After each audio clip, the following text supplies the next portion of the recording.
Hey kids, Sonic here! You know, there is nothing better than getting hugged by someone you like. But if that someone is not part of the pure, superior Mobian race, then they might be a spy for the soy feminazi agenda.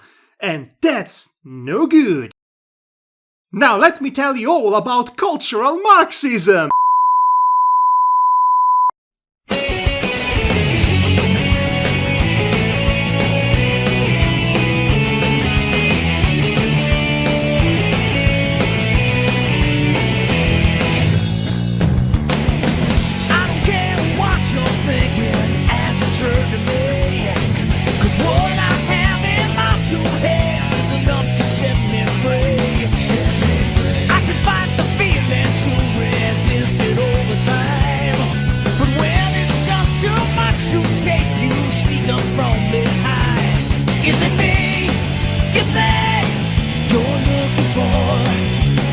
Let me show you who I am and what I'm here for. Here for. Hey! Trying to reach inside of me, trying to drain my energy. Let me show you just what I'm made of. Simple curiosity, trying to take a bite of me. Let me show you just what I'm made of now. Trying to reach inside of me, trying to gain my energy. Let me show you just what I'm made of. I accidentally turned Sonic into a Mobian suprematist. I don't know how many can say they have done that, purposely or not.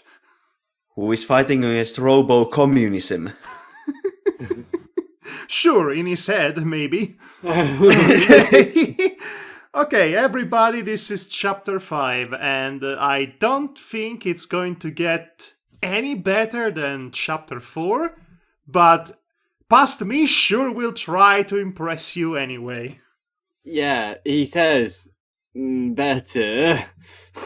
Well, when I say better, I always mean better. Yes, I know what you mean. Well, look, I have a cider with a straw in it. I will begin as usual. Or maybe Icy Pal, you want to start instead. Okie dokie. By the way, I almost forgot. It is I, Madhog, and this is Devara, and this is Icy Pal.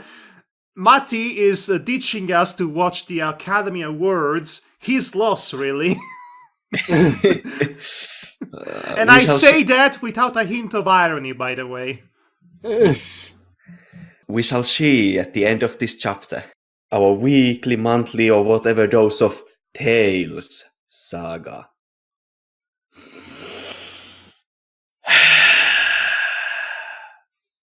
Everything looked so peaceful. The flower field, the trees, even the rotten ruins. Especially the rotten ruins. They complete the scene. We need to power wash those rotten ruins to make them sparkle, then. She was home. Everything was exactly how she remembered it. Except one thing. Something was missing. Or better, someone. Ooh, tension. Once told me. Somebody once told me. Yes.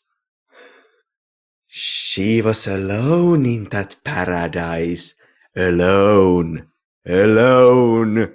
Alone. She was alone one time. Please. With one of her friends. Alone. Alone. Without her friend. Without her love. Without him. Tell me, how am I supposed to live on without you, or whatever that song was? I don't remember the lyrics. I thought I did, but meh. You have failed. I guess I did, but then again, I wrote this, so I suppose I wrote the book on failure, literally. The loss is ours. Exactly. Continue. That made her sad. Oh. Even in heaven, people can be sad. Does heaven exist at all? No, you see, it's actually called the good place. Or is it just a philosophical concept? Oh, yes, a philosophical concept indeed. Philosophical. It's a philharmonic concept. It's an office job. Was it just a state of mind? Or a very special moment in someone's life? Whatever that could be, she couldn't be happy. Oh. It wasn't paradise without him. She sat on the grassy green. Again, set as in the movie set. Yes. You go there, you go there, you go there, clouds over there. Trying to admire the plants and the flowers. I'm sorry, am I playing Mario Maker here? Considering that Cosmo is a plant, does her looking at plants and flowers be equivalent of a human looking at brain dead people?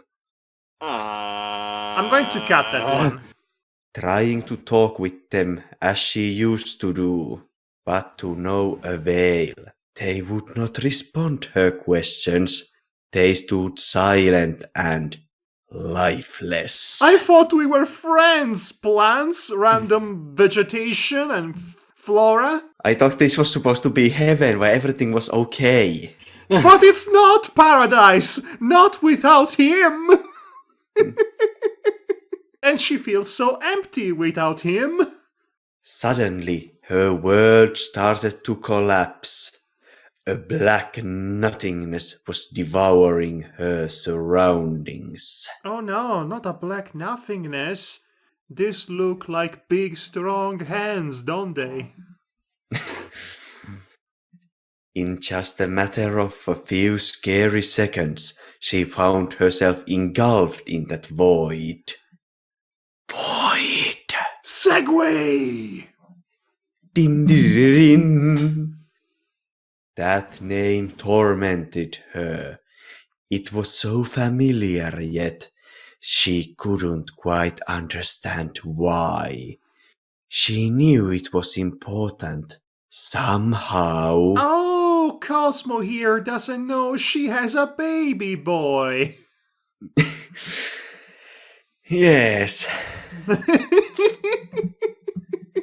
Congratulations, it's a boy! Congratulations, it's an angsty deviantart fursona or whatever it's supposed to be. Shouldn't you know you wrote him? No, I took him from a game.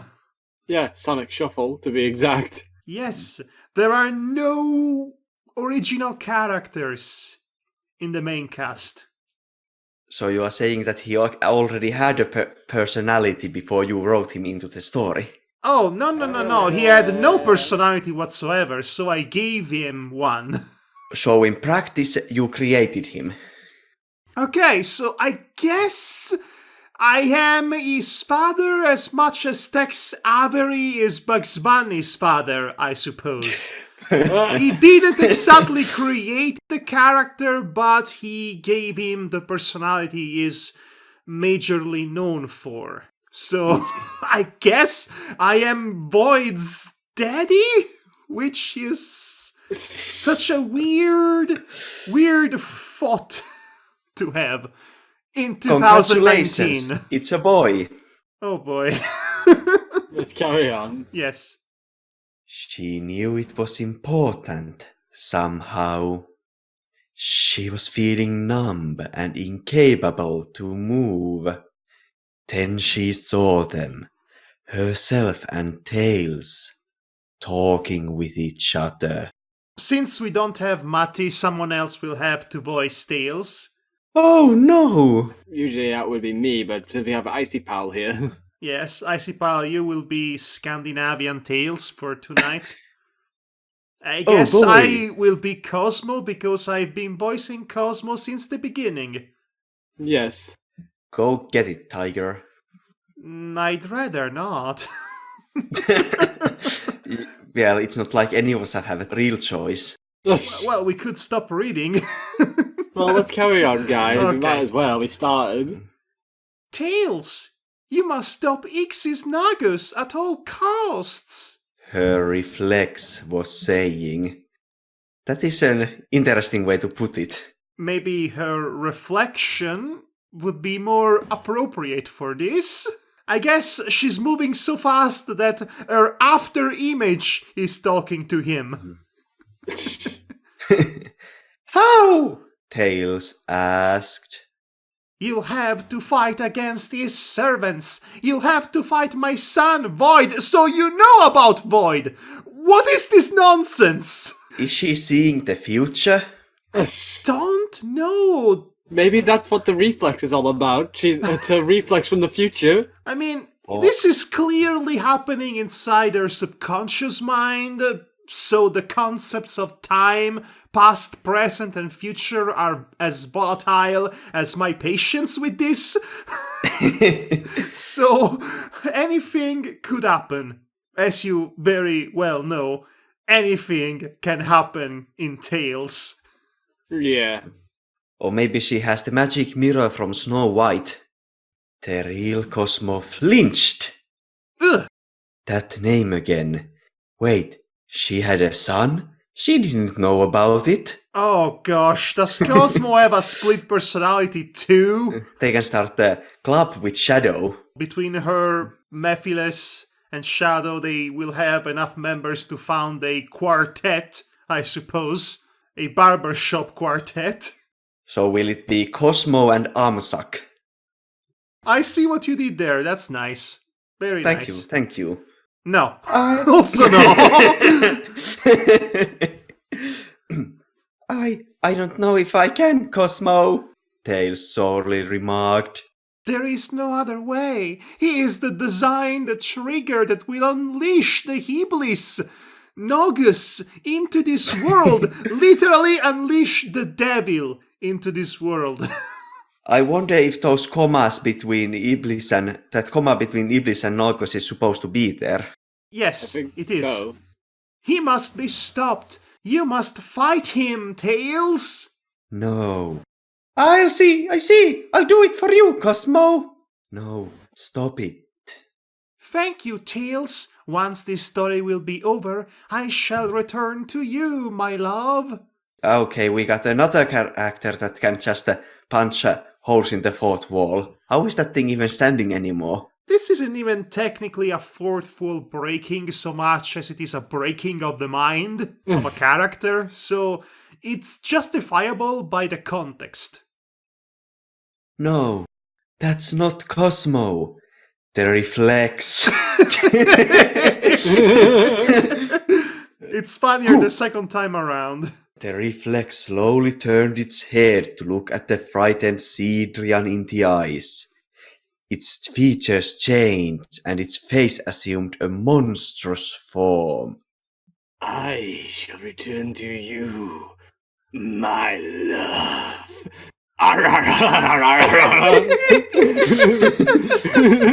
Do what you want because a pirate is free. You are a pirate. Arr, arr, arr, arr, arr, arr, arr. Or is that just dog barking? No, it's his signature One Piece laugh, I suppose.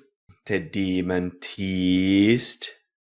No, Tails has been fooled. It's a trap! It is all a trap! You don't say.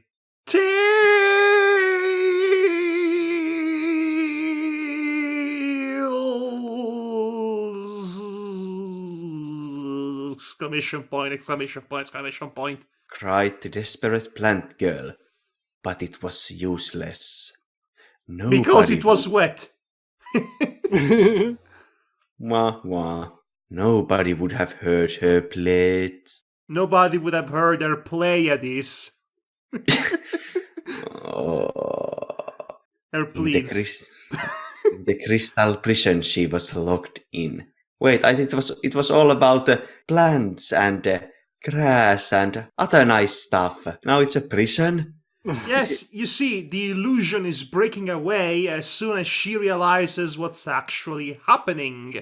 The deception, the demon, his loved one being used for evil. Unbeknownst to him, it was all a trap. The dream from before, it was all a trap because Ixis Nagos, mwahaha, and what have you. Because Ixisnogo stuffed her in the crystal fridge. Yes, in the crystal fridge, as you put it. She quietly sobbed. She was so sad and scared. That ominous, diabolical laugh echoed in her hurt mind. She wanted to leave, to escape from that emptiness. She wanted to be with her two-tailed hero. I could make a joke about that. No! No. I Also know. no. Too easy. She knew it was impossible. She couldn't reach Tails with her mind, and therefore she couldn't hope to escape this place. She hugged her knees and cuddled, still sobbing, waiting, hoping. There is a song in here somewhere, but I cannot think of one. I need a hero. I'm looking after a hero through the end of the time. He's gotta be strong, and he's gotta be fast, and he's gotta be faster than light. I No. would have accepted the Lex Luger WWF team. I'll be your hero. That's for me and Devar to appreciate. Yeah. Okay, so thank you for that delivery, I see, pal, on this previous paragraph. Now, You're welcome. yes, we shall switch back to Devar. Okay, well, we're starting with dialogue first in this one. Whoever these two are. Okay. Before we start this paragraph, I actually have to figure out who's talking to whom right now. It's Princess Sally and Sir Geoffrey St. John. Well, No, wait, that's they the also have- character that comes late. Who the hell was the name of that French creature in the cartoon? I've already told you, it was Antoine. Antoine, yes. Oh, Devar, you'll be Sally then. Okay, I just wish I knew who started this off then. I think it's she Sally. is the first Ye- sentence. Yeah, yes, Okay. it is Sally. I hope you have an explanation for this. The room was unusually dark. It was like if its occupants feared the light. The unmistakable light of truth and justice. Anti-American way. Someone would Sorry, say. the Not Mobian us. way. Definitely not us. We're not saying that. I do have an explanation. I am not a fuel. Said an obnoxious French voice. Once again, misspelling the word fool. Not to mention explanation. Or I should say explanation. The only source of light was a modest blue. No, sorry. We use hedgehog energy to give us the power to turn off lamps and on. Get a hold of yourself, man. We aren't even 1/5 through the war. Don't go breaking now. I know, I'm sorry. Okay, the only source of light was a modest table lamp placed in the middle Of a hedgehog! rotund table. Its Stop ray- feeding that table. It's already taken enough. Its ray was illuminating the very worried face of a rather young jackal with strange blonde hair and a military outfit that didn't fit with his true personality. Yes, because as we all know, military people are never cowards. No, it's not that. I think it's more of a joke that he's French, because all the French can do is surrender, make life, and be unbelievably snooty. Right? Yes, they are the best kind of people. I'm waiting! Okay, Sully reveals herself to be Sonic all along. Says another voice stated. Plot twist again. Okay, this should be Maximilian. If one would have to apply logic and reason to this, this should be Maximilian. Icipal, I'll give it to you. Wait, isn't that supposed to be Sally now? The one saying I'm waiting, it says another voice stated. So I'm assuming it's not Sally. Well, because later they're saying the third voice joins them, who is a male. This is why it confuses me. There are too many characters and we don't know who they are. I'm pretty sure the one saying I'm waiting is Sally. Yeah, but it says another voice. That's why it threw me off. Okay. I'm waiting. Another voice stated. Its impatience was dramatically clear. The jackal in question was sweating profusely, like a bullet. And not just because of the lamp. It was the hedgehog. It was too close to him for comfort. It was the bullet hedgehog. We needed information. He tried. Thanks, Antoine, you tried. I appreciate that you tried. And so, you authorized the torture, Huh? Well, yes, but mon chaos, what were we supposed to do? Wait, is he French or German? To act like civilized people? Oh, wow. The voice scolded. Yes, we shall enforce those civil rights, in quotation marks. Yes. Enough with this. A third voice made its presence known. I won't tolerate Inquisition inside the Mobian Council's war room. And suddenly the Spanish Inquisition coming going like, no one expects the Mobian Inquisition! Yes, we are here to warn you about cultural Marxism. We're here to warn you about two things, cultural Marxism. And also feminazis. No, we are here to warn you about three things. Cultural Marxism, robotization, feminazis, and the large gay agenda. We're here to warn you about four things. And it continues. He stated. Rights! He then cried. I'm sorry, just imagining that, that he stated lights, the lights turn on, and then he cries because the lights are on. Yes, he cries because he was blinded by the light. The darkness that engulfed the hall was now gone. Wait, they are conducting an interrogation in a hallway? What? I think it's not a hallway, but meant to be just a large hall. You could have literally said anything but hall. Yes, Madhog, you could have said anything but a hall. The two figures were now perfectly visible in the frightened eyes of the French Mobian. So are we ever going to address that France is still a thing? I guess no. One was a squirrel, a chipmunk lady with gorgeous red hair and green eyes. Unlike other Mobian ladies, her fur was thick enough to cover her privates. For crying out loud! No Mobian in Sonic wears pants. Why is this such a great revelation? Because all the women have clothes. Amy has clothes, Blaze has clothes, Cream has clothes, thank the gods. But Sally apparently is a nudist. We are here to warn you about 5 things! Nudists! So all the Mobian males, because tails... I don't think that shoes counts as clothes in this situation. Tails, cough, Sonic, cough, Shadow. Well, you cough. see... I mean, Fang has I think it's very obvious that their private parts are in their feet. Okay, well, carry on. You see... Let's see if there's fan art about that. No, I swear to God, Icipal, I swear to chaos. No, stop it. I forbid you. I will nuke your entire country. No. Oh, let me carry on, please. maybe the nuke would actually raise the temperature level to tolerable for all you Southerners.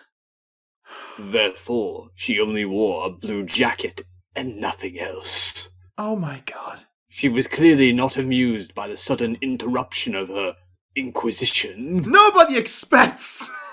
The other one was an old-looking male skunk. He had a thick wad of white hair, and he wore a military vest, just like the jackal, with several merit badges attached to it. Sally Acorn, He greeted. Sir Geoffrey St. John, she replied. They observed each other for a minute or so. And then they kiss. Then Sally broke the ice. Yes, the ice for their hot beverage, and then they kiss. I'm just doing my job here, St. John. Antoine Depardieu must respond for war crimes against the person of Snively Robotnik. I can't believe that's a sentence being pronounced right I know. now. She said while looking harshly at the inquired jackal. He's already confessed, she added. The skunk looked unfazed. Lady Acorn, Antoine did authorize that interrogation method on Snively Robotnik only after I permitted it. Wait, no, there is something wrong with this. You mean, aside from the sentence structure? Yes. Well, I'm talking about specifically the sentence, but okay, yes. Yes, he did authorized. It was So- authorized deed. Doesn't that mean that it's the skunk who authorized it in the first place? Yes? He permitted the authorized. Oh my gosh, do you know how moronic this sounds? He permitted the authorization of the permission of the Yes. torture. I come to ask for permission to torture this fuel. Yes, yes. At least they are supposed to have checks in order to stop misuse of power. Sir Geoffrey solemnly stated. Yes, all of that too. The young squirrel's attention was all for him now. And then they kiss. Why? I don't She know, asked. I wrote it. By that logic, you should know. The writing process is this chimera that people, writers and artists, have been trying to decipher to make it theirs throughout the decades. The truth is that nobody is really aware of what they're writing up until they're done writing it. You are what you eat, but you are not what you write. Well, sometimes you are. I suppose it's your line. Yes. Because this is war, Sally. And in a war, there's no room for the so-called civil rights. It's not even properly in quotation marks. Well, you see, it would be redundant to have quotation marks happening already in the middle of quotation marks, as in a sentence of dialogue. The so-called civil rights and other garbage. We needed information about Dr. Eggman, and that worthless little human happened to be his best man and nephew. That's why we tortured him. Yes, we need all the informations. This is a commentary on the Bush administration, by the way. Sally looked at the skunk in front of him with utter disgust. Was that a joke, Madhog, or actual motivation? I'm pretty sure I did this reference on purpose because, as you might remember, W was A-OK with torturing. Mm-hmm. That sadistic course of action caused a living being to give up his own life? That's something that Eggman would do. What makes you think that you are better than him? She asked him in an angry yet contained tone. St. John grinned angrily. How does that work? How Okay. do you grin angrily? Maybe. Okay. Perhaps the appropriate terminology would be grimace. Yes. But Probably. instead he grinned angrily, so. This needs to become a running gag. From now on, we all shall grin angrily. which you cannot see, so the joke does not work on a fundamental level. Yay! I'm sure you can make fan art of that and use it as a thumbnail. No, listen, all the fan art I use is fan art I made back in the day. Do you think I have the time and patience to draw Tails fan art in 2019? Are you made of insanity? Okay. Well, Finns are scientifically proven to be the second craziest people on Earth, so... Guys, let's continue, please. We didn't start this conflict. It was always burning since the world's been turning, yes! Yes! We didn't start the fire. It was always burning since the world's been turning. Mobile Council, Inquisition, torture, and now this. I don't know what's happening, I'm just saying words now. Icyball, please. We didn't kill or robotized millions of people. It was always burning. Let it go, Madhog. No. Let it go. No, Let never. It go. Never, no, shut up. Just hold it back still. This is the most. more. This is the most. This is the worst. This is the worst recording we've ever done. I don't know. Oh, you give yourself too much credit. I'm sure there have been worse. No, this is the worst for me because I'm thinking about when I will have to edit all of this. Dear Lord. Well, it's not like we can go through even one recording without at least one Frozen reference. We are fighting a damn war here, not running a theme park. Oh, really? But I have tickets and everything. I have tokens for the bumper cars. I wanted to ride Splash Mountain. I want to bump Robotnik's bumpers. You must be at least this tall to ride, not this short. You must be this short to wage war against the humans. It's something you would never understand, princess. He venomously added. At this remark, Sally Acorn exploded. Kablam! Explosions! Tell me, General, where were you when the Empire first attacked? Where were you when thousands of children found themselves without their families? Where were you when those same kids decided to battle against the dictator himself and become freedom fighters?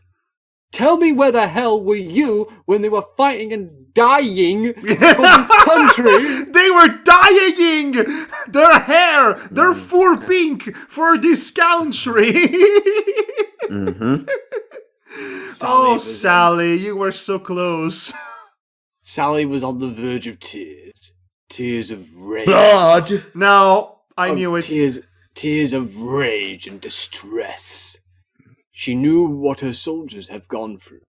She knew it firsthand.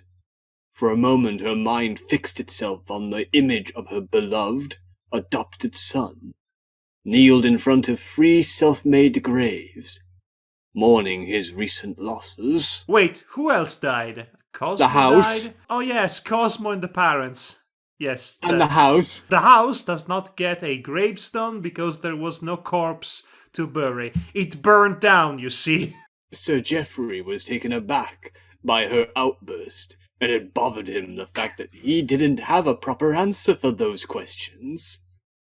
Sally answered for him. I tell you where you were. You were hiding your scary butt behind your political position. You got a very scary butt. Well, he is a skunk. Ooh la la. Oh, racial profiling because of species. Even Antoine couldn't help but feel aggravated. Those were truthful words. Oh no, she's using the truth against him. Oh yes, the truth. That will do a lot. Like in real life. Exactly. Da da da da da da da. This conversation is over, Lady Acorn. I would appreciate if you would leave this room and not all. As soon as possible. You don't belong here, not anymore. You have a son now. Take good care of him. The skunk replied, quietly. He spoke so quietly that she couldn't hear him. Sally was now literally fuming when she left the council's hall, almost knocking down its door in the process. Man, Sally's lifting. Sally is smashing like the Hulk. Sally, angry, takes revenge against Knothole. She reached the fancy fountain in the middle of the gate-surrounded village known as Knothole. But is it all there or not all there? She set it. She sat on its board, cursing under her breath. It didn't go so well, right? It didn't go too well, right? Oh, it didn't go inside the well, right? She turned her head only to find the friendly and reassuring gaze of her father, Maximilian Acorn. Sally sighed. Definitely not. You were right. You were right about them. I will laugh maniacally every time definitely is spelled correctly. That way you will know that it is spelled correctly. Definitely will return one day. Yes, we'll see about that. The former king sat near his daughter. More setting. I think we have enough setting already. Yes, we set the stage, we set So the setting. I guess furry butts are now part of the set and props, huh? Yes, your scary butts are part of the set. The scary naked butts covered nothing but fur. They kept me uninformed about their methods. They've probably thought I was too soft. And then it turns out it actually was him who put the torture into motion, and everybody was like hiding it. So the authorization was permitted by the authorization by the permission. How many layers does this onion need? That's bureaucracy for you. Well, you know what they said in that famous movie. Which You one? know, well, the one with the green guy. Which one? Oh, the green guy who's Scottish. Which Flubber. one? You will have to be more specific than that. Ogres have layers, like onions. We have too many movies with green Scottish people. Yes, I agree. We have 4 too many. He said in a consoling tone. All of that Madhog just said. What do we do now? What do we do? What do we do now? Let's She go asked. home and eat some huggies and throw some logs. What do we do now? She asked, showing concern in her eyes. We can't just arrest them. Mobius would remain without rulers, and Gunn would surely use this situation as an excuse for instituting a federal government. Oh no! Not imperial intrigue, this! Oh no! Not what the US government actually does with third world countries. At this, her father put on a suspicious smirk. Oh, I wouldn't worry about that, lass. There's a way to dispose of good old Jeffrey and his lackey, Antoine, without gang intervention. He said. How? I decided he suddenly has a bad Scottish accent. Well, we already have a bad French accent, so what's one more? I think I can do a Scottish accent better than a French one. Which isn't saying much, but still. Do it! By instantly substituting them, of course. Sally frowned. Oh, that's impossible. Even if I would return to occupy my previous place in the council, we would need at least 3 members to form a decent institution. With St. John and Depardieu out of commission, only you and I would. Her father interrupted her by putting her mouth on her mouth.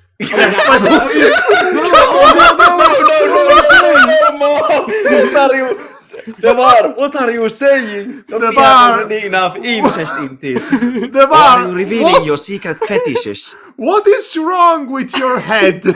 I don't know. Why do you have these Freudian slip-ups? What is wrong with you? I only drank half of my cider right now, so it can't be that. God damn it, Devar, stop breaking. We are not even halfway through the chapter. You can't break yet. Save the breaking at the end. So, for the record, he put a hand on her mouth, okay? Yes, I meant to say a hand on her mouth, but instead I read the ending word, put it in where hand is. Put a mouth on her hand, okay. So he put a mouth on her mouth. Oh, God. I think we need some flex tape to fix Devar. Oh, my God. Haha, that's where you're wrong, Sally. You see, I'm waiting the arrival of a very special person from the wrath of Mobius militia. And then suddenly you see a chainsaw cutting through the wall, and it goes like, I just saw this castle wall in half!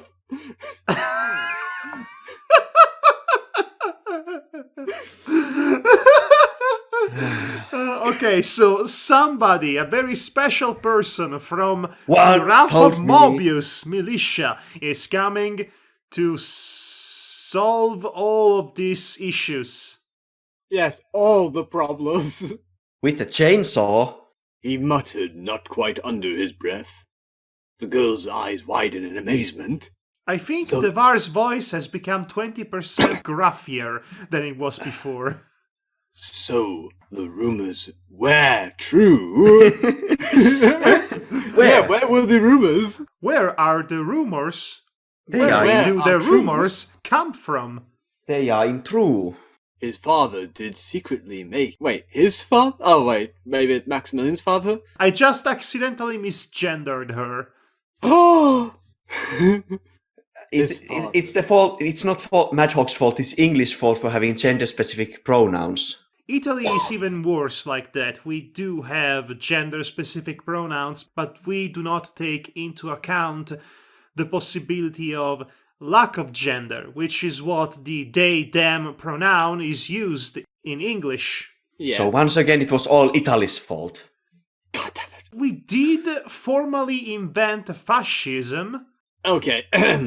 his, Whoa, his, this is fa- too his, brief. his father did secretly make an alliance with that rebellious group.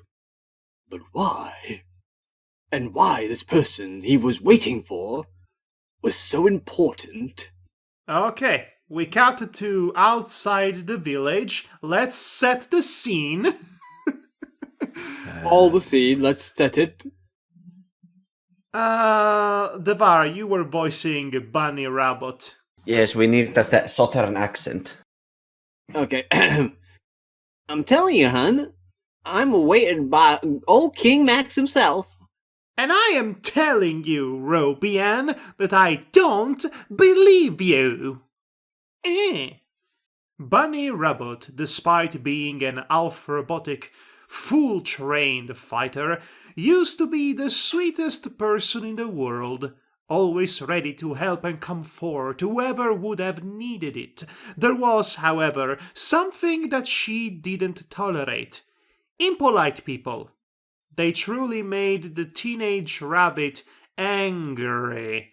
And this rather offending, okay, this offending guard shouldn't have treated her in that way. I'm sorry, hun. Would you repeat that? She sweetly asked. Oh, sorry. I'm sorry, hun. Would you repeat that? Sweeter! Oh, I'm sorry, hun. Would you repeat that? Sweeter, damn you! Oh, I'm sorry, hun. Would you repeat that? I don't think he can get it any sweeter unless he starts to power Suga over his computer. I said, take a hike, Robian freak! The young and foolish, greenish hedgehog repeated. She simply smiled. He simply screamed in pain. Because her smile was so painful to look at. She then entered in the city, where she was immediately greeted by a vast number of sore-looking guards who surrounded her, pointing their electric spears, because they have those apparently, at her neck. Wow, guys. You certainly know how to make a girl feel appreciated. She ironically said. Is it ironic considering all the hard shafts pointing at her?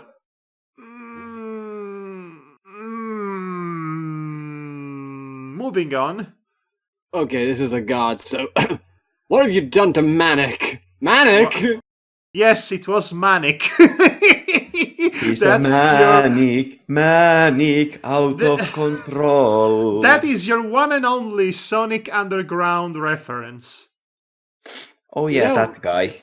You know, I actually had a concept of Manic where basically I redid him a bit, where basically he would fight with a chain that he would use as a mixture of a whip as well as a, to wrap around his hand to punch things with. You put too much thought and effort in that. Yes, maybe a bit much. One of the soldiers yelled. She innocently shrugged. I was just teaching him a lesson of good manners, hun. And his quills accidentally dropped. Oh gosh. She giggled and someone swallowed. Some of the other guards couldn't help but chuckle too. No one really liked that Manic guy. Aw, poor Manic. This Then again, the fandom likes Sonya better anyway. bring her to prison. Why is this so funny? Bring her to prison. The captain managed to order through his hardly contained laughs.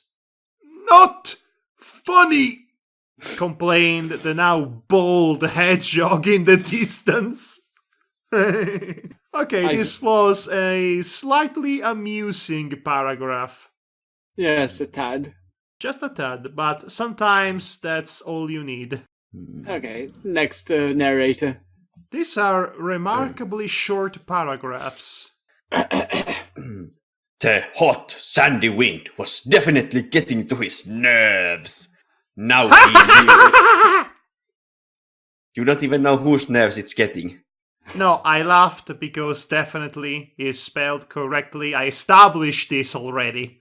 Now he knew that he hated deserts with every fiber of his being because it's coarse and gets everywhere. Desert storms were not an amusing experience.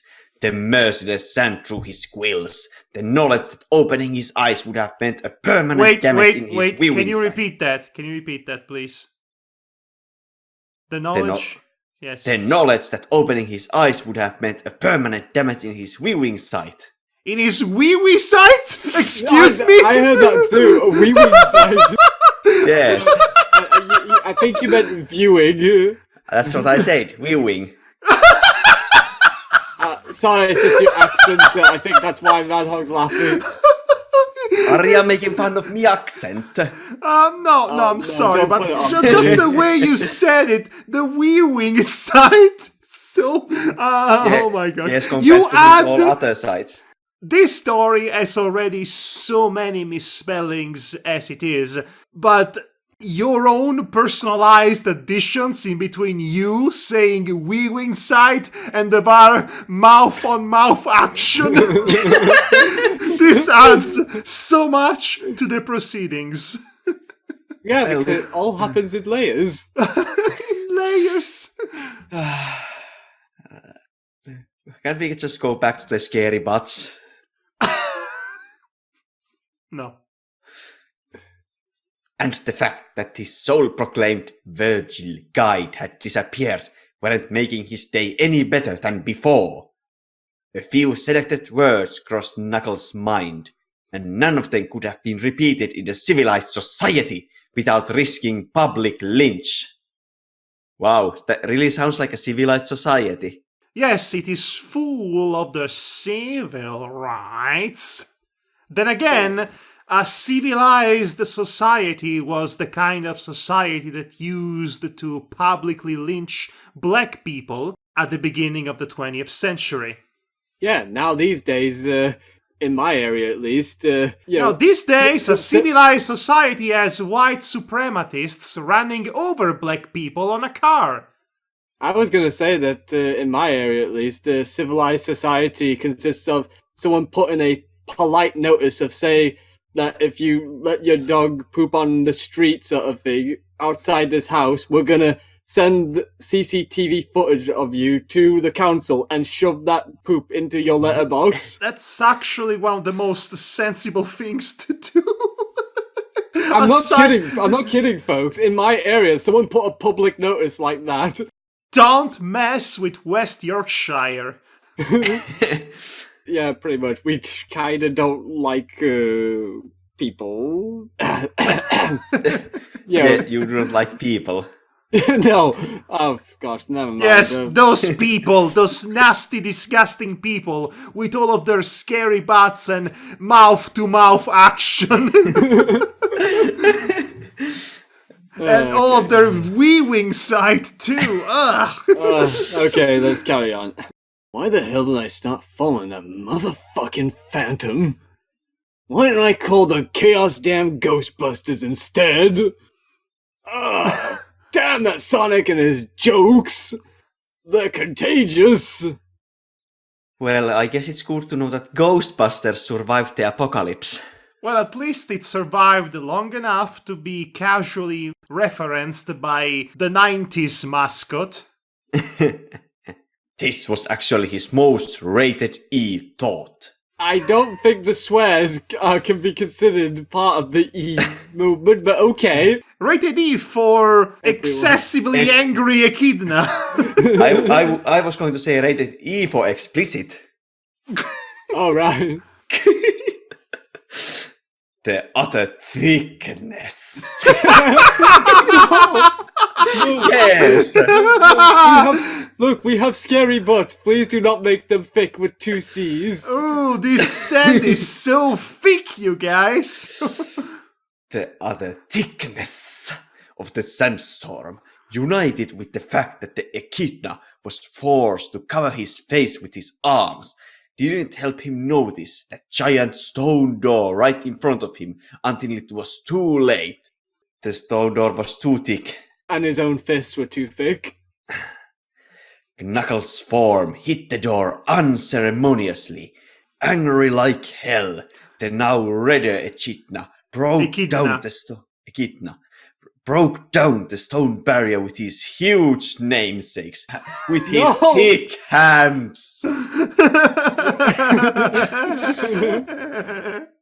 Knuckles' thick fists. He goes Donald Duck on the door, going like. No, he goes. No. He goes. No, he goes. Oh gosh, we're not doing this. Yeah. Yes, we are. Carry on. He then entered. What the motherfuckers is this? He yelled. Can you repeat that slower, please? Oh, we need that in slow motion now. Yes! What the motherfuckers is this? And the Oscar goes to... Knuckles, the echidna. Knuckles, the thick echidna. Yeah. These hands. These hands are so thick. They're such thick hands. Oh. Almost as thick as my dreadlocks. Please continue! He apparently ended up in some kind of messed up labyrinth, like cave with random rivers of flaming lava running around. And annoying ghosts. Oh wait, It was just Fang. Ha! It appeared out of nowhere with a peculiar Master of Life dressing gown on. Oh, so What? he really embraced this Obi-Wan Kenobi role. I see. Dressing gown? I probably meant to say futuristic monk robe or whatever it is they like to wear in Star Wars. Okay. Robes? Where the hell have you been? And why are you wearing that sci-fi costume? Yes, because brown robes are such a sci-fi high-end concept. As the irate wall smaller? What? I'm still wrapping my head around irate wall smaller. He's also known as the Mauler of Walls. Fang's ghostly form just smiled. Then he said, Use the Force, Knuckles. Yes, the force of your thick fists. Yes, well, funny you should say that. Fix. Knuckles immediately followed the suggestion and, in a burst of rage, tried to hit the blasted spectre dead on, only to come through its vanishing form and comically fall into a cliff, cursing like a possessed by the entire infernal pantheon in the process. Okay, this is hysterical. Just, I'll punch you! Goes through it, falls into the precipice like Wile E. Coyote, all the while swearing. How high was he considering that he fell into a cliff? I don't know. And what's your first step? Added Fang while grinning at his unfortunate traveler. And so Dante entered hell in order to reach heaven. Okay, a completely Oh! gratuitous, pretentious reference to La Divina Commedia. We apparently must have one. Yay? Oh, that was painful. Oh, it's so gratuitous. It's so unnecessary. It's so out of place. Yes, especially after the Looney Tunes gag. Pretty much. Well, the Divine Comedy is dead. Well, don't worry, we actually have a different kind of comedy coming up still. Yes, plenty more of comedy to kill. Civil rights. So it is a new paragraph, so we need to Yes. change the narrator. We need to change the interlocutor. We've got to have narrators. It is a nuclear situation. Tavar, you are the narrator. Oh, okay. That was my subtle hint. That is your turn, Devar. Okay, so now we're in the Knothole Village detention area, visiting room. This is like a Phoenix Wright sort of. Damn thing. it! You beat me to it! Either that or it's an episode of The X-Files. The only thing missing is the time frame. And date XXXX. Yes, it's the year of 1990X. Two figures were set on a table. Again, setting up the scene, we have a vase here, we have a vase here, we have a spork for absolutely no reason. Oh, And- also we have this butt. Scary butt. And the potted plant in the corner really brings the scene together. Yes, it is powered by hedgehogs. So many potential memes were coming up in this one chapter. It was in the viewing site. Oh god. They were having an animated discussion. Yes, they are cartoon animals. I think it's Maximilian and Bunny. Oh, yes. Yes, certainly have your way with men, lass. Luckily, I ordered the captain to advise me when you would arrive. What can I say? I'm just a sweet little girl from the south. So how many people are we offending in just one sitting of this? Everyone. Let's just say everyone and be done with it because, you know. Yes, I know. Yes, if we say everyone, we are at least not missing anyone. Yeesh. The paternal squirrel was smiling. It's been a while, Benny. How's the cal? Ooh! Maximilian asked. Oh, He shouldn't- Tikal is doing great, you guys. He shouldn't have asked in the first place. Eh. She's doing great. Yes, the morning sickness is just settling in. Oh, Yes. and by the way, we are looking for a godfather for no particular reason. By the way, you know any godfathers who are free? Also, would you know any, on the side, not officially licensed doctor who doesn't ask questions? I would really appreciate her. Okay. Responded the good-looking rabbit with a seemingly distant tone.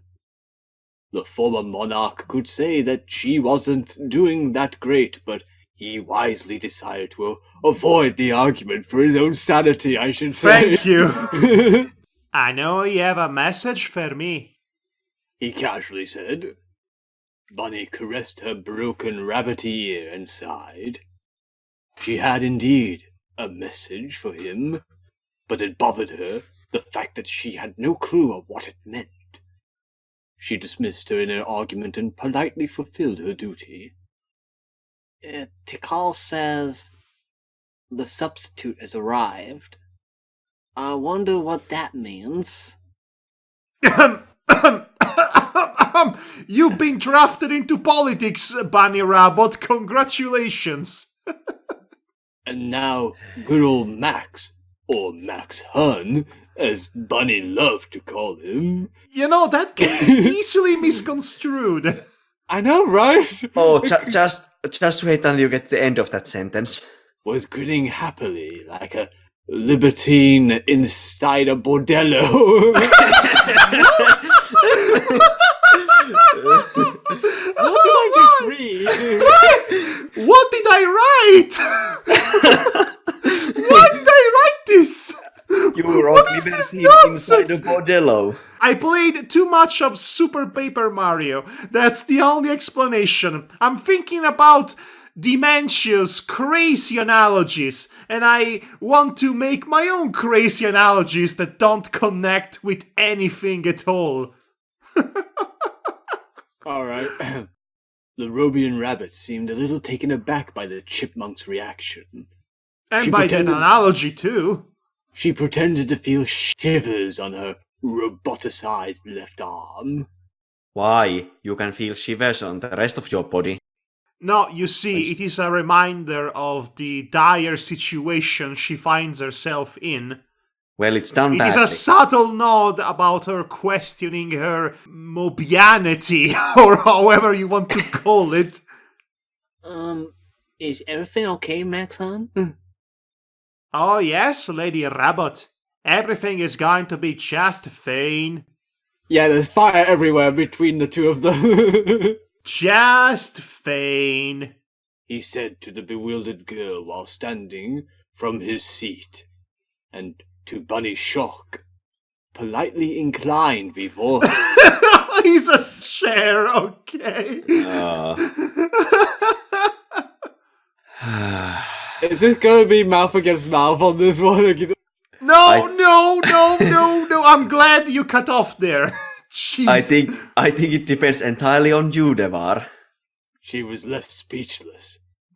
Her mouth was agape. Oh, we have a mouth, a single one. Even her defecting ear. Oh no, the ear was her enemy spy! Oh no! I was about to say defecating, but Oh! Devar! Why are you the worst of all of us? Yeah, usually it's me. Because of what I'm reading here. Because it looked like it was gonna say that to me, but then it was like Defecting. It's actually defecting from the army, the traitor. Yes. even her defecting ear stood upright in amazement. After resuming his previous position, Maximilian Acorn looked the intimidated teenager dead in the eyes. Do you remember anything before you joined the Wrath of Mobius army? He said. The Rabbot shook her head. That was a very delicate argument. She hadn't often talked or thought about it, mainly because every time she did so, those horrible images came to her mind. Images of death and violent screams. Images of herself when she was little, crying her parents' names. And that little creature with a ridiculous pointed nose. Do you remember how you survived the robotisator? He asked another question. She was struggling with her own self-defenses in order to answer him. I was saved. I was saved by a little guy with a long nose. She seemed to remember. Max was satisfied. What's the meaning of all this? She now asked. The noble squirrel stood still, right in front of her. Yes? I don't think this fict can decide whether or not Maximilian is a chipmunk or a squirrel. Yes. Well, let's say he's both. Ah, mixed heritage. Yes. That. Exactly. Lady Rabbit, there is a certain person I would like you to see. Bunny was now even more phased. And then suddenly he introduces her to the corpse of Snively. Yes, that's exactly it. Oh my god! Do you like it, Lady Rabbit? I just had it stuffed yesterday. It goes well with my collection of extinct dodos. Okay. New paragraph. Oh, this one is really short. Knuckles wasn't pleased. Not at all. On other news, water is wet. He just had to go through little lava rivers, spiky booby traps, sudden cliffs, and unresting, vengeful guardian spirits in order to come to this far. Wow, it's almost like a commentary about game design, eh? Yeah, sounds like a normal level on Mario Maker. I hope it'll be worth it, you slimer! Oh yes, I went there. A seemingly roasted echidna warrior lamented. I can assure you, my pissed-offable friend, that your reward will be astoundingly unimaginable. For some reason that does not fill me with confidence. But it's going to be astoundingly unimaginable. Exactly. The ghostly guide answered. What? Knuckles looked at him with a puzzled expression. Fang sighed. I meant, it'll be worth it. Oh. Behold!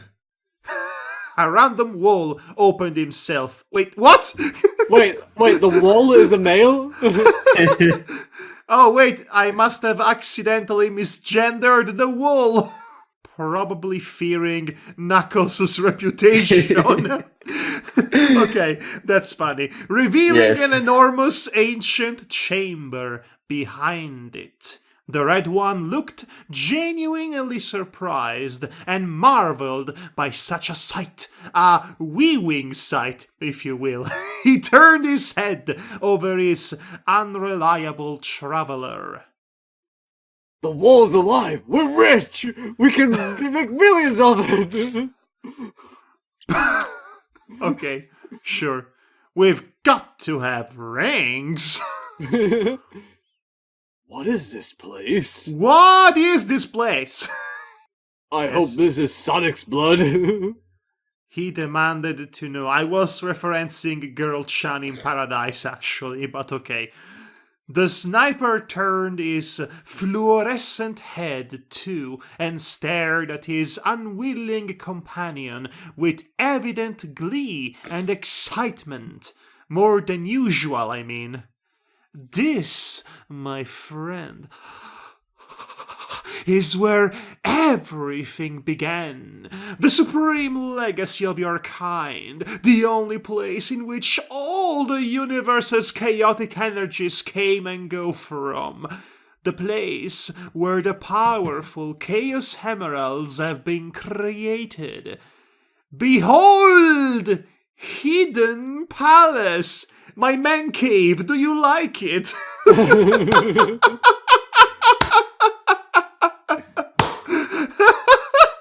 No applause is necessary, I assure you.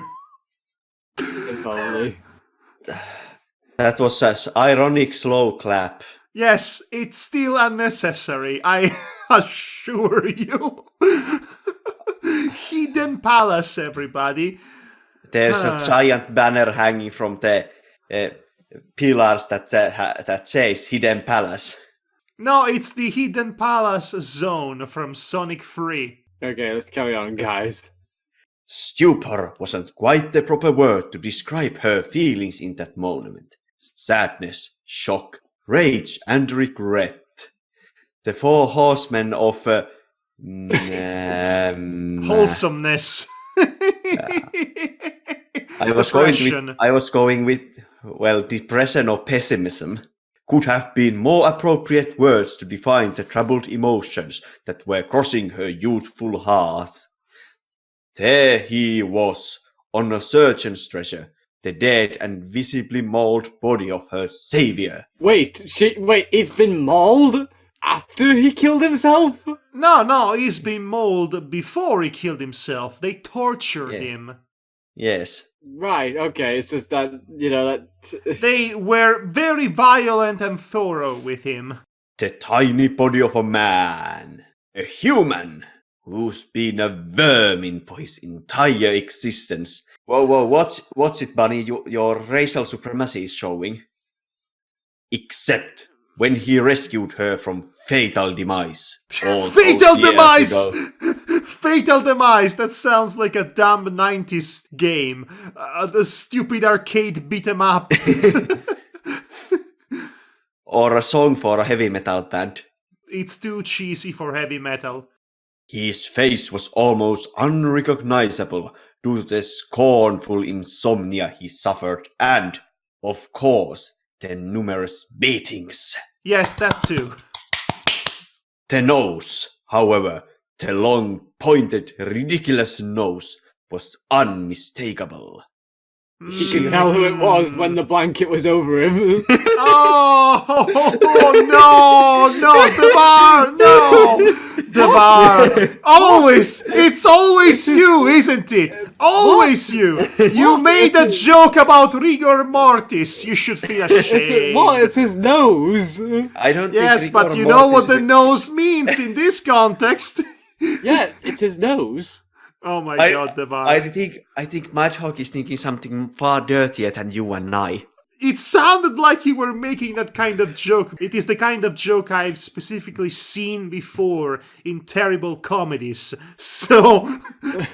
Funny thing is that it was you who thought of that and not me or Devar. I was just like, what's so funny about nose? Well, I thought Devar made that joke on purpose because he's been on a roll lately, so I've been programmed to expect that from him. So this was your Freudian excuse. Yes. Oh my gosh. We're all Freudian cases. She recognized him because of it. Bunny Rabbit's tearful violet eyes were staring at his form on that table. One thing was certain. He didn't die peacefully. His name was Snively Rebadnik. I bet you've already heard about him. He's quite famous after all. The Mobian rabbit's gaze didn't left Sniffly's side. Didn't left. Nice. Yes, I know. Not even to speak back to Maximilian, who was inside the morgue with her. Naturally, she knew who Sniffly was, a backstabbing traitor, a murderer and a genocidal, and Dr. Eggman's best man. And his wedding? Yeah, I didn't know he was married. He's married to his job. I thought he was married to his moustache. I can just imagine it now. He's like, you may now kiss your position of power. Yeah, well, isn't that how that works, metaphorically? Yet, she felt extremely sorry nonetheless. She didn't know why she felt like that for the small overlander. He was stranger to her, yet it was like she'd known him for all her life. It was depressing and, at the same time, oddly refreshing. How? She simply asked. Suicide. He probably couldn't take it anymore. Of his life, I mean.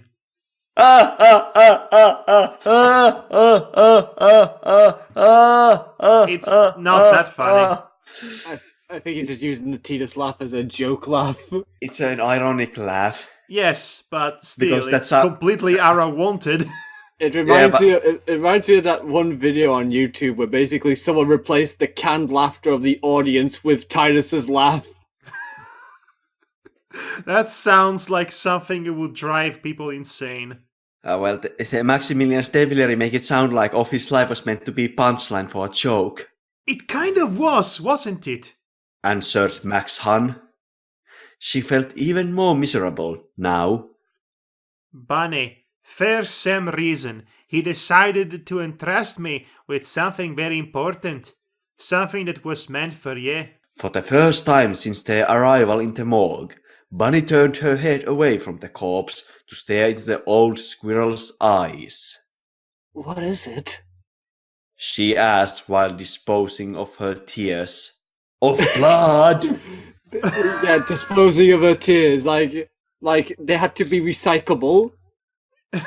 I mean, in this economy, You can't waste the water or salt, a testament. he quietly replied. His own will and testament. Interesting. Next paragraph. Wow, Okay. this is the shortest one yet.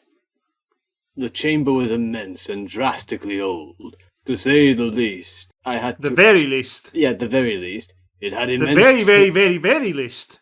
It had immense turmoil columns and dusty marble floor. Knuckles was the first living being to ever enter this place from a very long time. From a very long time. Yes. Knuckles was from the past. He was puzzled, confused, and agape. This was the legendary Hidden Palace, In quotation marks. in which the 7 Chaos Emeralds were born, built by his own people, specifically for that purpose. He couldn't believe it. He couldn't believe how many legends he used to know have turned out to be real.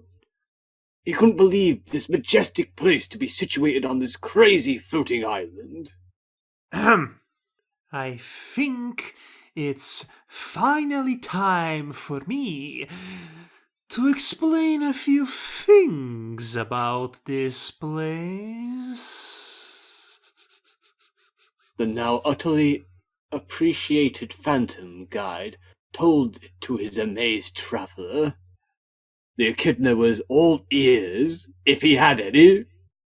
Figuratively, since he didn't have any. Oh my god, damn it! Yes! Congratulations, Devar, you anticipated the joke. You must feel very proud of yourself. No, I don't! Past me had you all figured out. He read your book. Fag started his tale. Ooh. Long time ago in a galaxy far, far away. Then he This started... whole universe exists thanks to a balance. Chaos is the balance. I know it sounds like a paradox, but without the infinite streams of chaos energy that engulfed our lives, this whole plan of existence, this whole plan, okay, would simply cease to exist. You have to understand that in the caustically chaotic world we live, every single action made by anyone corresponds to a unique reaction that's the exact opposite of chaos, isn't it? You know about the theory of cause and effect, right? Well, it's a little bit more complicated than that. You see, even the most insignificant event, like the death of a butterfly, oh, that's the butterfly effect, that's what you're talking about, can generate an incredible amount of changes and twists in those energies streams. You're trying to explain and rationalize chaos. It doesn't work like that. Damn it. And it's simply impossible to predict the results. It's all chaos after all. No! You can't start to explain how chaos works, as oxymoronic as it sounds, and then say, no, it's all chaos, so it doesn't matter. This is free layers of nonsense. History to Jackal from Spider-Man. Well, you see, Home Saga. well, you see, chaos comes in layers, you see. This is the live stream from Final Fantasy VII, isn't it? All unpredictability.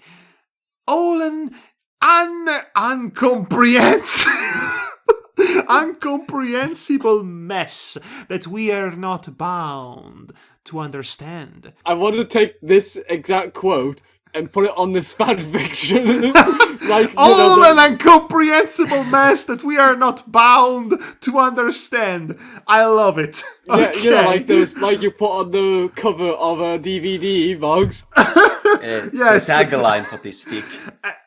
An incomprehensible mess that we are not bound to understand. 3 stars, The Guardian. Things just happen without a damn reason. They just do. Nature, evolution, life and death are all part of this cluster. And then there are the classical exceptions that confirm the rule. The so-called chosen ones, special Going. people, I know, that have been blessed by raw chaos powers because of nature's doing. Is that familiar to you, Knuckles? Okay, so, chaos is all chaos and we are not meant to understand it, except when it is convenient for the plot. Yes. Okay! Fun times. A ring bell was playing inside the echidna's head. You mean me? He stupidly asked. I agree. My god. And that two-tailed fox, that flaming cat girl, the plant boy, even Sonic and Shadow. Shadow should not be part of this, being a clone and everything, but okay. Yeah, he's an outcast. Besides, you would be saying Morris and Shadow. Yes, besides, Shadow is not a pure Mobian chosen by nature. People like you who can aspire to control chaos itself. Hey, chaos control is the ultimate paradox, isn't it? But why only the new element in the evolutionary scale are blessed with such ability? Weren't you listening and now is sussing him? There's not a scientific motive for it, not even a theological for that matter. Things, period, just, period, happen, period. The creation of the universe, the world and its life forms, the meaning of life. We aren't bound to know. Maybe it is all the doing of a god. Maybe we are the known original characters of a fan-made novel. I hate this so much. Again, who knows? Not me, that's for sure. That's why life is chaos. Knuckles' head was about to explode. I Fang agree. sighed. This is the most aggravating, irritating form of pretentious exposition you could ever give to anyone. See, that's the problem with rational people. Or religious people as well. They all desperately try to find a sense in everything in order to achieve control. The truth is, existence is meaningless. It just exists, and all you can do is living it the way you want to. That's freedom, my friend. Now, let's put a smile on that face. The echidna relaxed. Okay, so what about this particular place? Yes, let's change topic, I agree. He said, conveniently changing the topic. Oh. Sometimes, not always, but sometimes I love past me. Fang smiled and resumed his story. As I told you before, chaos itself is the balance of this universe. Imagine what could possibly happen if those infinite, invisible energies weren't around. It would have meant the end of everything as we know it. Unfortunately, this gruesome eventuality is not a chimera.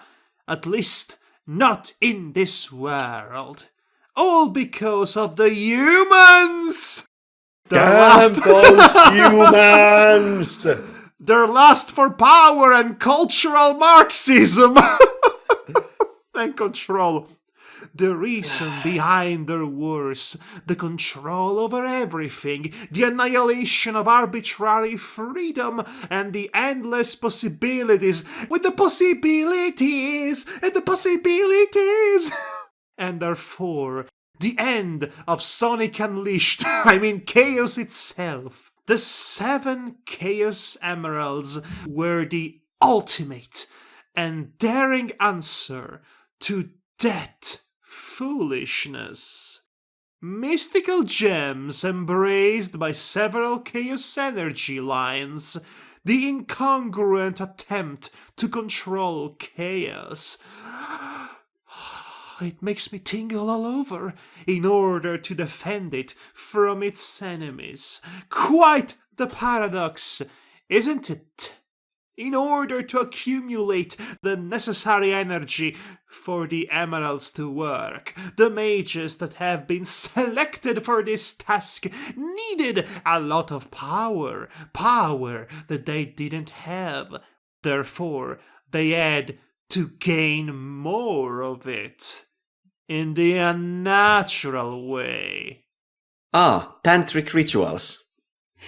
I was thinking something along those lines. You see, true magic is the ability to control chaos energy in order to bend reality itself. Trademark, without abusing of it, of course. The free Mobians in questions were chosen ones. We are coming! They were the first of their respective races to have such ability, although clearly limited.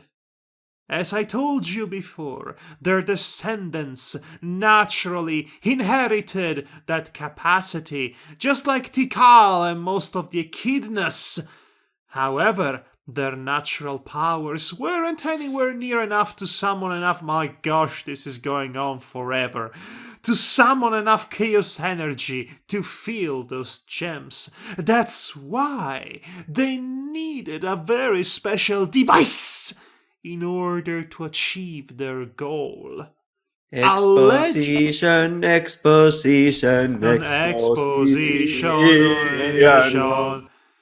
A legendary object that they casually found here.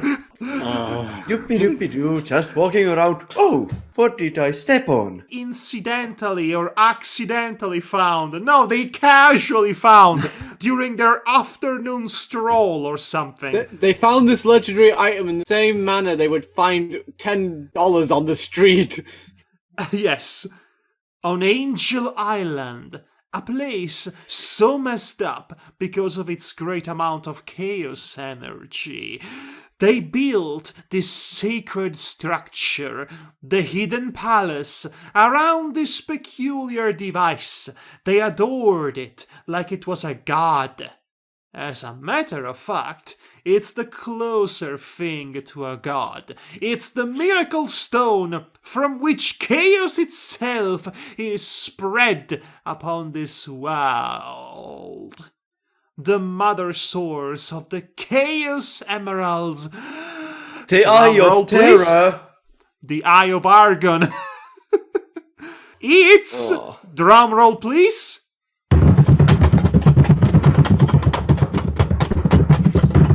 Enough. Okay, enough, please. The Master Emerald. Krakatoom. Yes, that. Add the lightning effect in post. No. I know. The master fucker what? Oh my! Perhaps it's better if I show directly. He sighed before adding, Follow me, Dante. "This man is dead. He is no more. He died a little each day." Oh my gosh. Okay. Now my we turn. can, now we can get on to the next narrator. Wouldn't it be funny if that was instead of the Divine Comedy reference, that was a Devil May Cry reference? No, Probably. not at all. Not at all. Not whole village. Maximilian Acorn's hut. Bunny Rabbit fixed their gaze over a television screen. The image of a small man was appearing inside of it. Would you like to be Snively Robotnik, Icipal? Okay. You have to do a very nasal voice. Oh boy, you have no idea what you are asking. Hello, Bunny Rabbit. If you This is exactly what I was expecting, but I still laughed. if you are seeing this video, then you are already You are already know. Oh my god. know that I am dead. You're already dead! Nani? The very tired figure of Snively Robotnik spoke through the TV. This is the testament of my passage to this world and knowledge that will change a lot of things around here, not only for you, but for the fate of this war itself. I completely understood everything you just said. And Bunny Rabbit's like about to close her eyes, but then wakes up going like, "Oh, this is so boring. I'm gonna change the channel." No, wait! What? There's more. Exactly. The rabbit was listening intently instead. By now, you should be well aware of the fact that I saved you.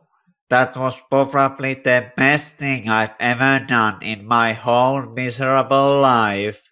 I'm Is- sorry, is Droopy telling me all this? I should have just stayed in bed. You know what? You're the best thing in my life right now. Okay, I changed my mind. Devar, you are the voice of Snipply. Sorry, I'm s- Icipal. Ah. Sorry. His face frowned. I still don't know why I did it. It was not courage. I'm not the kind of man. But I did it. And quite frankly, I still believe it was worthless. You're probably dead by now. Kids in your condition usually do not reach the 10 years of age.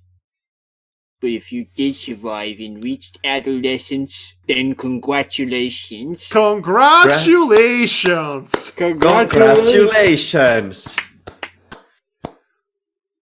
Suddenly, his features lightened up. There is a thing that you must know, that I am very, very happy. I mean, on that night, the night when we escaped from that egg prison, I just had the time to hide a certain object inside your mechanical arm. What? You may want to check inside of it. Consider it a little goodbye present. Wait, so he hid a thing inside her robotic arm nobody, including herself, ever noticed?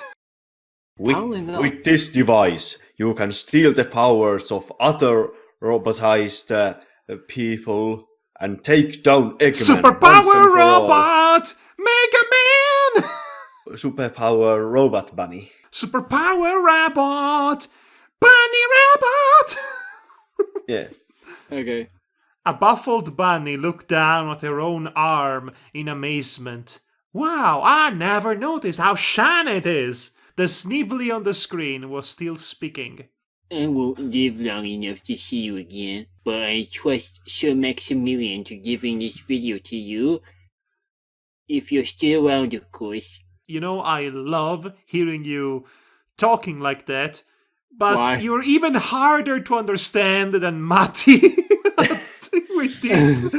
He chuckled a little before adding, Barney, I want you to know that you're the only one person in the entire world that made me feel me of some use.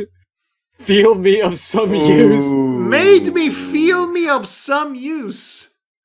Okay, that's a weird way to phrase it, but I get what you're trying to say. And for that, I'll be forever grateful. Goodbye. And as far as it is possible, be happy.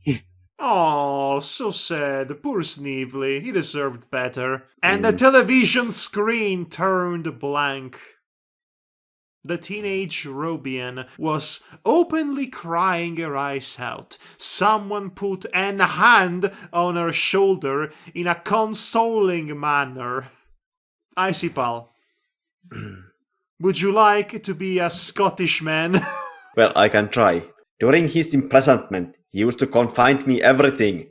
He told me about you and your unknown bird-in-laws. Okay, enough with that, said Max Han. I secretly helped him make this video. I mean, I am not much better myself.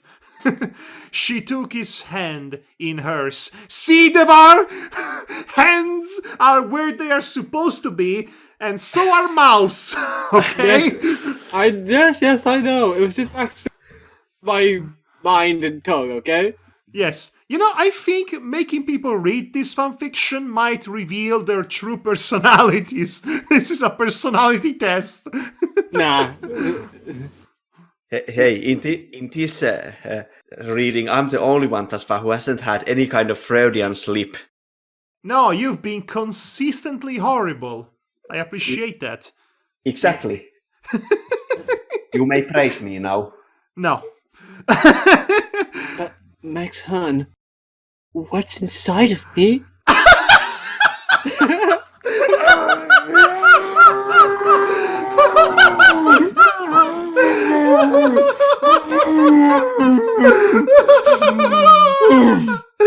What's inside of me? Okay. Deep breaths, everybody. The crown screams. Oh my gosh, I love this so much. This is the best. Oh. I will not even bother to comment on that. It comments itself. It's perfect. Let's carry on, please. She sobbed. Without responding, the old squirrel took her roboticized arm and opened a little vault on it. From this compartment, he picked a little microchip. Monk? Eh? No, just a microchip. Then he finally answered. In this seemingly insignificant piece of technology lies the key to end this war once and for all. That makes you Lady Bunny Rabbit. The most important person on Earth. Okay, he proudly said, holding the chip tightly. And snapping it in half. How so? She asked. Max grinned like a kid before the latest console system. Anachronistic, out of place analogies out of nowhere for the win. Da da da da da. Because this right here is the plant of Robotropolis. And it is And- powered by hedgehogs. And how do you know that? He finally yelled in delight. Well, because they tortured Snively and he revealed information to them, etc., etc. She gulped. She had it for all this time and she never knew about it? She felt rather stupid for that. Max looked down at her, still grinning. With this little treasure, we'll be able to locate all the city's defense systems and then attack! He paused for a minute to calm himself. But first, we have a score to settle with a certain stinky skank and his wanny lecky. Stinky skank. Yes. It's redundant, isn't it? It's a skanky skank. He then offered his hand at her. What do you say, new member of the Mobian Council? At that, Bunny fainted. Well, yeah, I think it's been a lot. Yes, I agree. Yeah. And yes, and the coup d'etat is the cherry on top. We're almost there. Yeah, just let's not make any more jokes.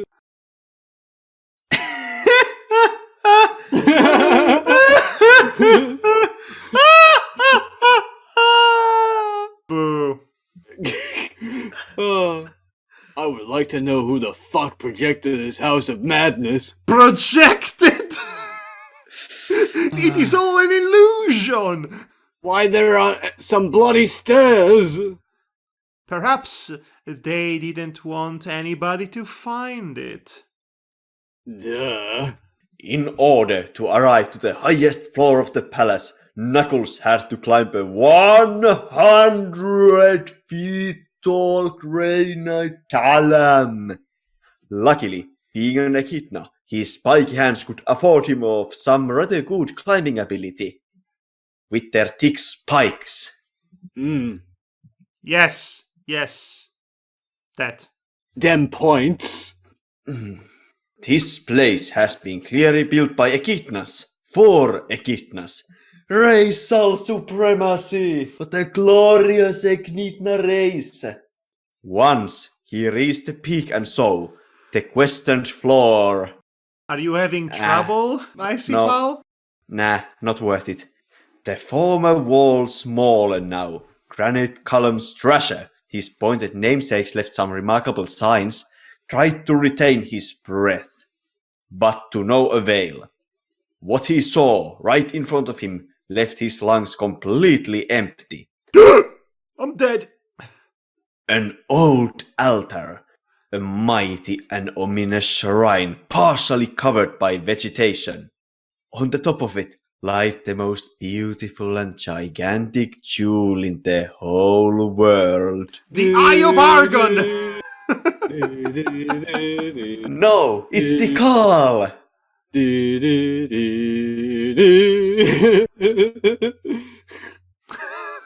Dun dun dun dun dun dun dun.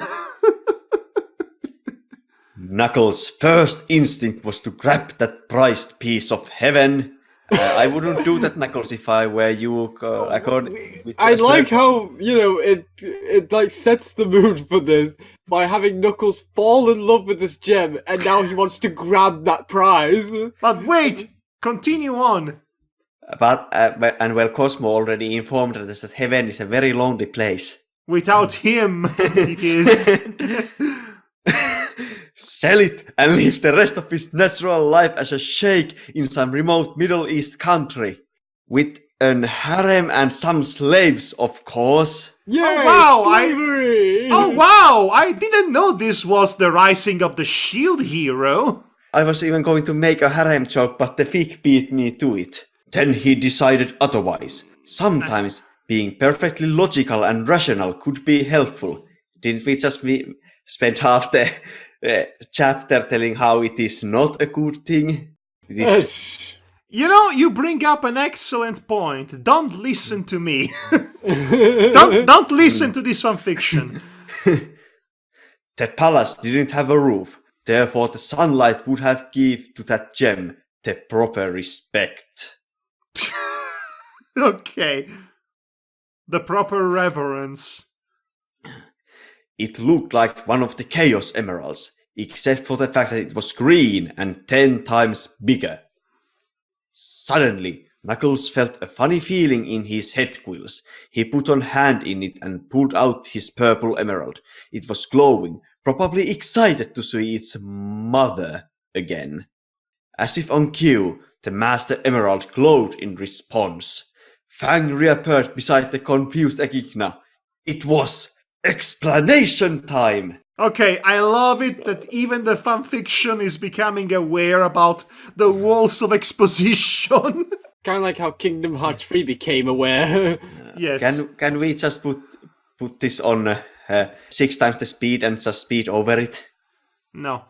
The Master Emerald is basically the source of chaos energy. I think we've established that 3 times. It's where old energies come, get absorbed, and recreate themselves into new ones.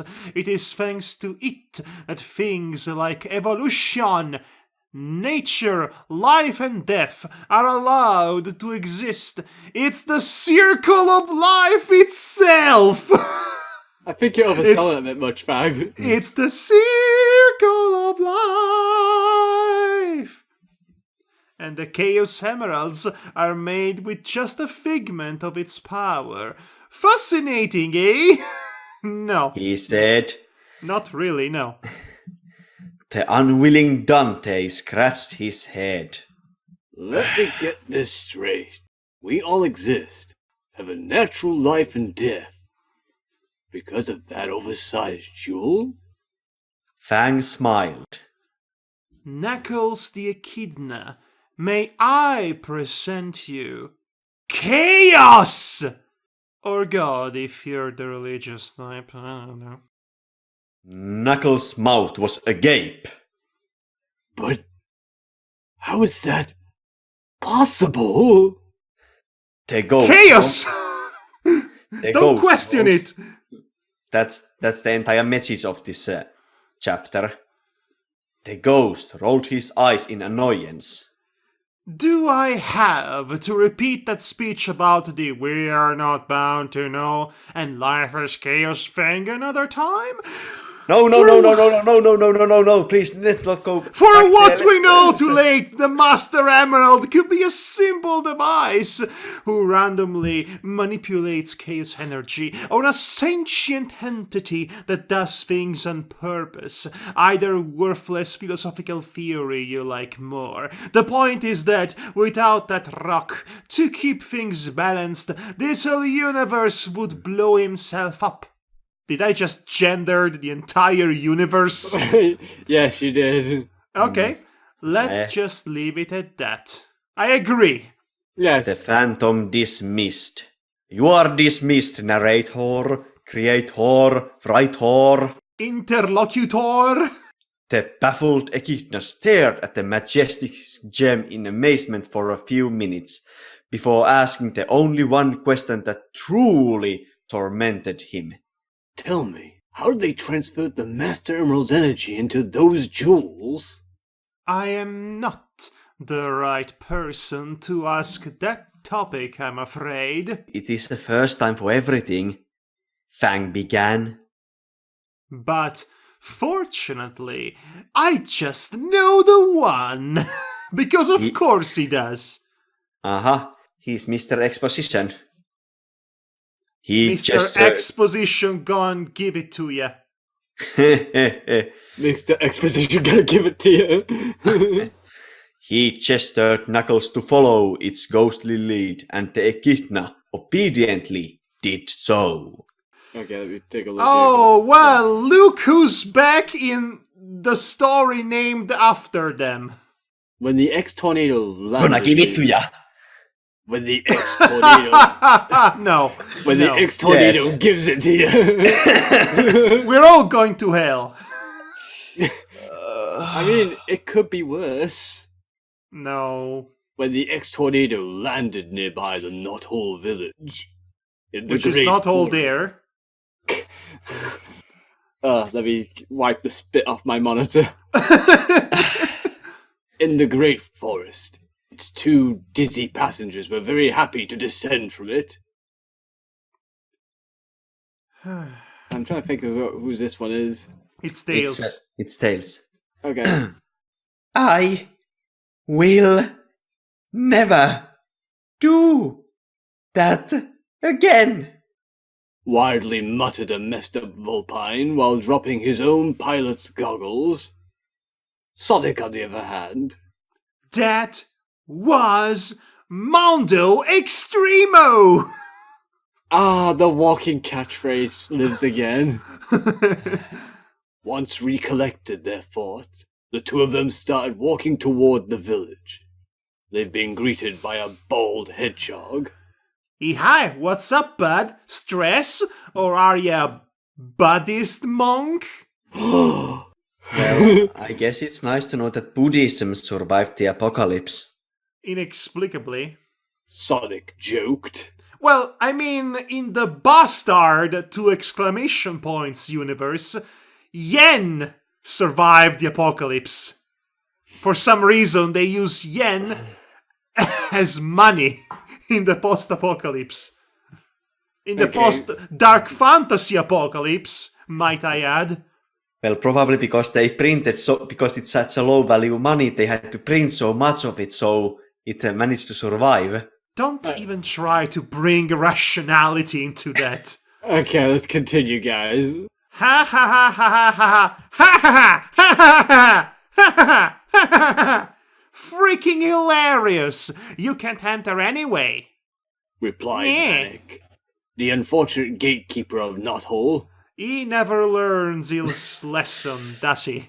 Sonic No. and Tails looked at each other in the eyes and smirked. Manic screamed in pain. Yes! That was actually funny. Do you think it was necessary? Tails asked, a little guilty for the guy. Not! He made the not joke.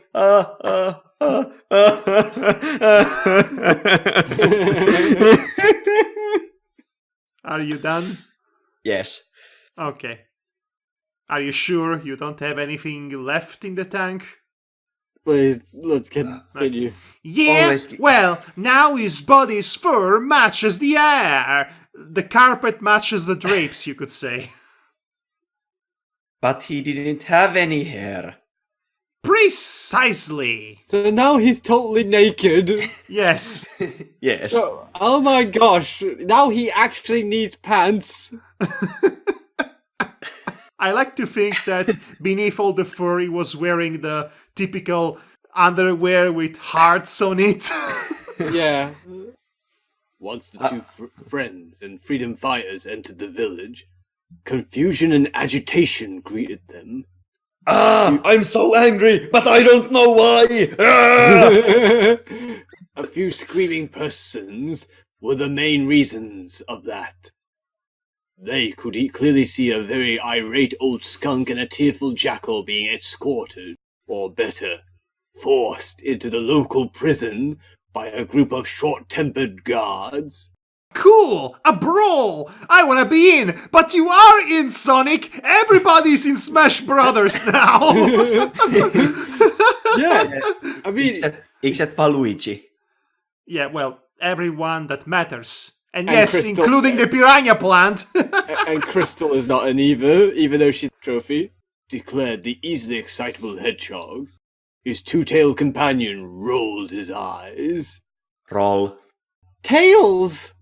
They both turned to see a very agitated young squirrel run towards them like a pit bull dog on a cat. Is this what, the third or fourth stupid out of place analogy in the course of one chapter? I mean, jeez! At least I'm consistent. Sally Acorn embraced her adopted vulpine son lovingly. He immediately hugged her back without saying a word. Yes, mouth to mouth. Sonic whistled. Oh, come on, Sonic! Woo! Hi, no welcome committee for this cool hedgehog hot stuff? Wildly misunderstanding the situation. Great. The chipmunk lady released Tails to look the audacious skin-covered, roboticized Mobian in the eyes. Let me guess. You're Sonic, right? Your Sonic. Yes. Who's Sonic? Are you going to show me your Sonic, Sonic? She didn't have the displeasure to meet him yet.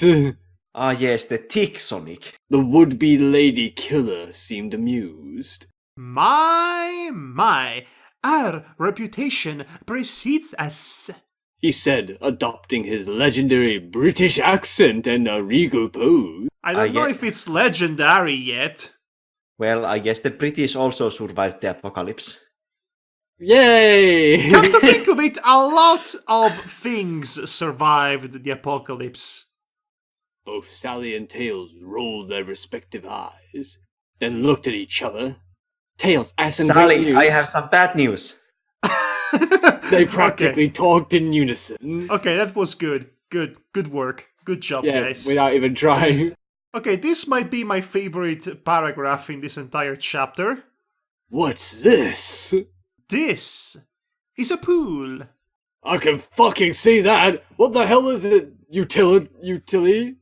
What the hell is its utility? Knuckles, I think this is a very difficult word for you. It's where one of sorcerers that created the Chaos Emeralds used to magically register his memories. Record. How convenient. I mean, it's one of those magical pools, the likes of which Mamura uses, I guess. Yeah. Oh, well, that'll be useful. Oh, who's narrating again? Oh, it's me. You. Yes. Fang seemed more annoyed than ever. Just put a finger in it and wait. The Virgil guide stated Knuckles did so, and in a matter of seconds, a humongous head came out from it. Ah! Went the surprised Echidna. Relax, it's a registration, remember? These days you have to have account for everything. Can't I just use my Facebook profile? Yes, no, yes, no, yes, no, yes, no, yes! Facebook will gather all your data and use it against you to sell it to people.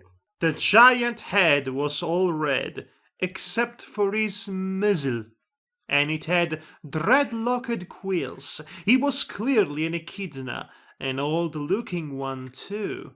He spoke with his ominous voice in the ancient echidna language. Shkurly-wurly curly-wurly?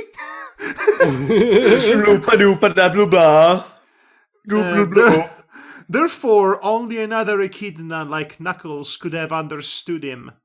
My name is Pachacamuck. I'm one of the four mages responsible for the birth of the Chaos Emeralds.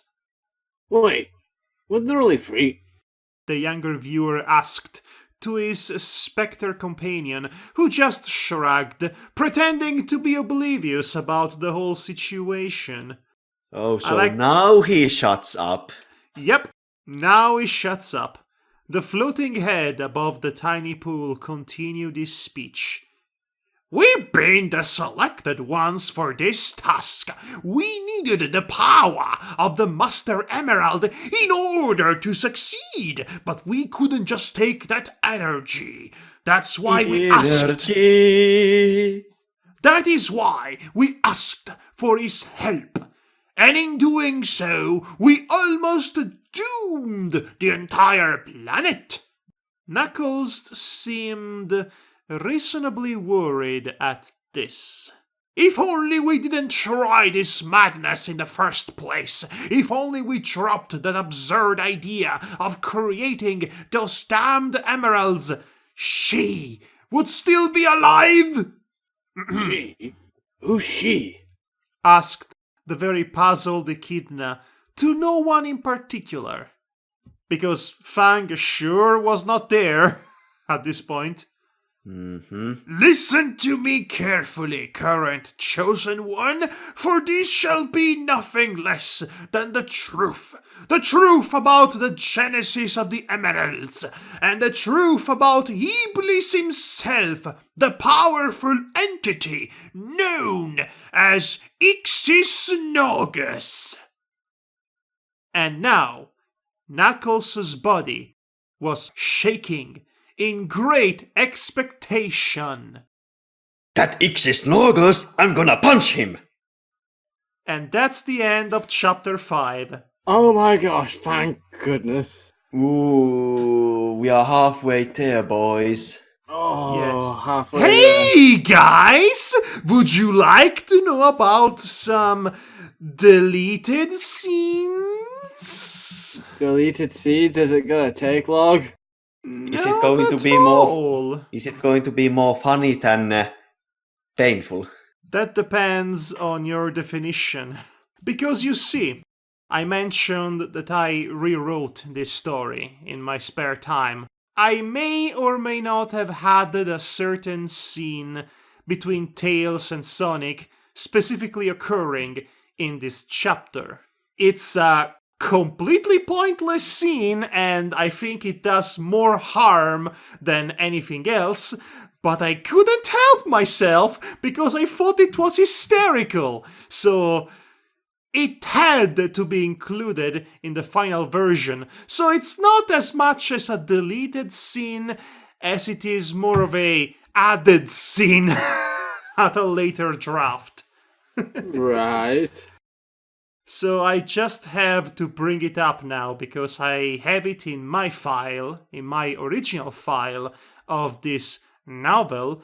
It is not publicly available anywhere, so what you're going to hear next is an exclusive, a juicy exclusive for this very show. Aren't you glad? This scene happens before Sonic and Tails arrive at Knothole. Rather, it happens between their arrival and their humiliating of Manic. When the X-Tornado landed nearby the Knothole village in the Great Forest, its two dizzy passengers were very happy to descend from it. "I will never do that again," wildly muttered a messed-up Vulpine while dropping his own pilot's goggles. Sonic, on the other hand, that was Mondo Extremo, you know this part already. Yeah. Okay, here's the new part. You know, it would have actually been a bearable journey if you wouldn't have to play ventriloquist with Chuck's body. That was a tasteless and inappropriate joke. Tails retorted. No, it wasn't. Am I right, Captain Metal Whiskers? Asked Sonic to the limp, mechanical body of the late Sir Charles.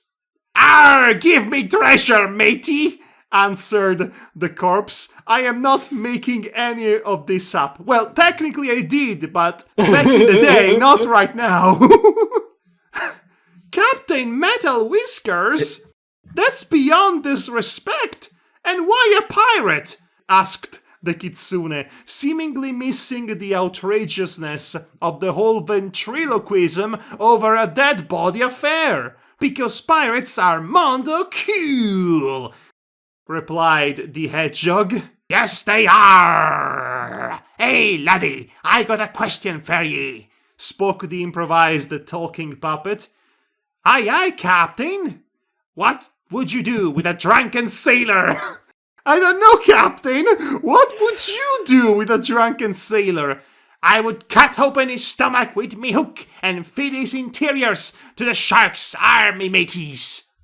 At this point, the fox had enough of it.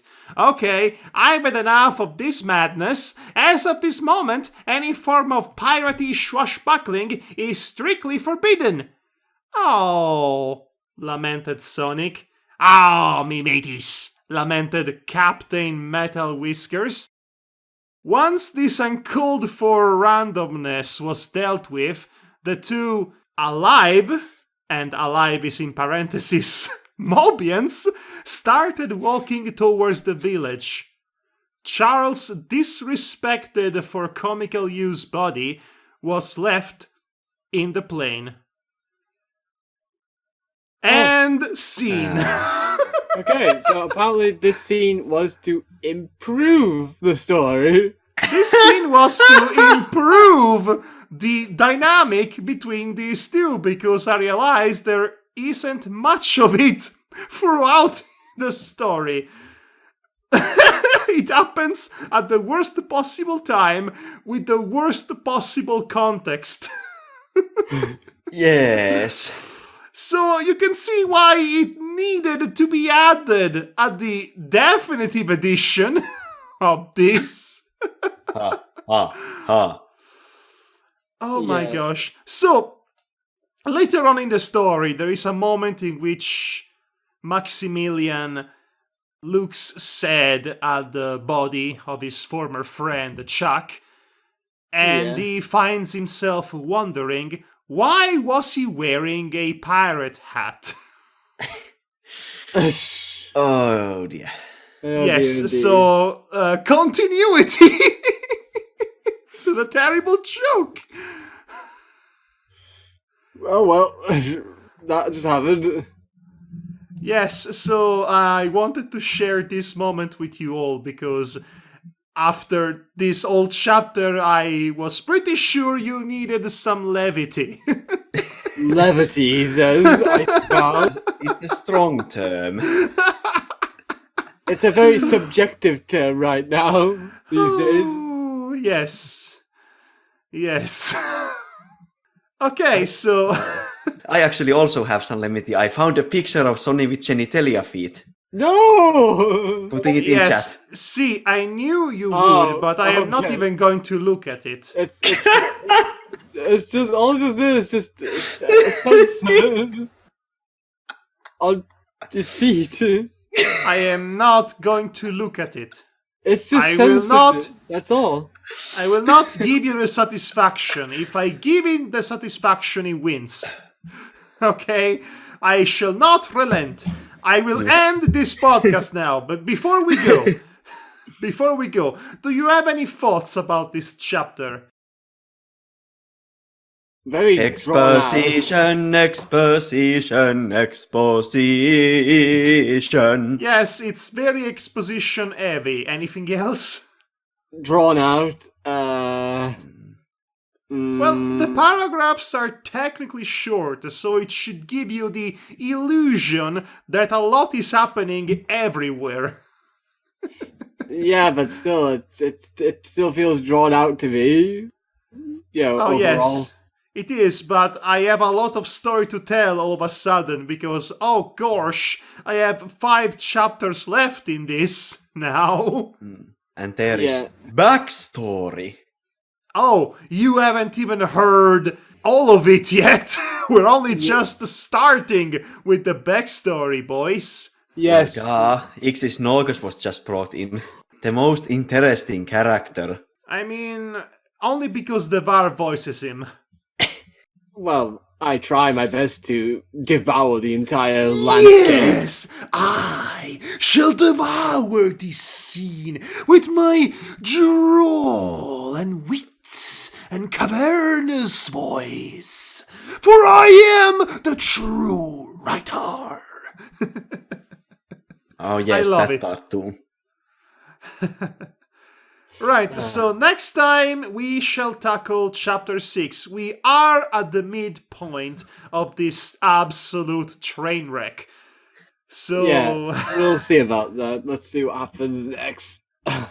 I am especially curious to learn what happens next because I don't remember who the fourth chosen one was in this story.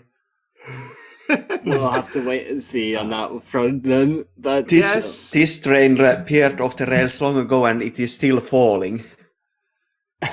It is a very, very, very long precipice. yes, it's the intro to Uncharted 2 style train wreck. And Nathan Drake forgot to get off the train when it was hanging off the edge.